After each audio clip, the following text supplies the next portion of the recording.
Раббымыз айтады, Алла жақсы көруші, яғни сүйіспеншілігін көрсетеді, біздерге ерекше мейірімді. Сол үшін Алла Тағала өзінің құлдарына арнаған құдси хадисінде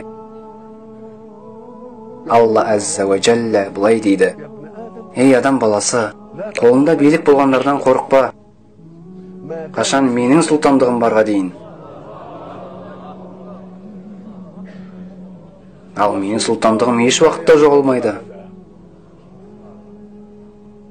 Ей адам баласы, ырзықтың жетпей алуынан қорықпа, себебі менің қазыналарым толы, және ол ешқашанда сарқылмайды.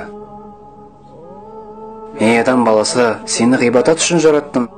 Ендеше өміріңді босқа өткізбесеңші, мен ризығыңды дайындап әрі сақтап қойдым. Өзіңді шаршатпасаңшы, дұрыс түсінбей қалмаңыздар. Бұл жерде денені шаршатпау туралы емес, өзіңнің жүрегіңді ризық туралы қобалжулармен шаршатпау туралы айтылған.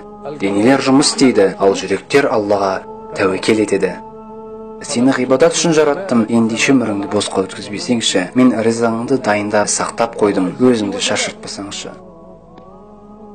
Айбандылығым және ұлылығыммен ант етейін, берген нәрсеме разы болсаң, сенің жүрегің мен денеңді тыныштыққа бөлеймін, және алдымда мақтаулы боласың. Ал егер сен берген нәрсеме разы болмасаң,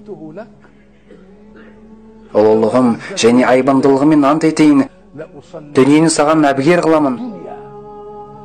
Ал сен жерде ендіккен жануардай тентірейтін боласың.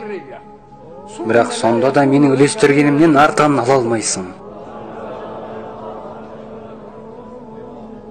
Ей адам баласы, мен аспандар мен жерді жараттым, бұл маған қиын болған жоқ. Сені бір тілін нанмен қамтамасыз ету мені әуірлесін бе? Ей адам баласы, менен ертеңгі күніңнің ризығын талап етпе.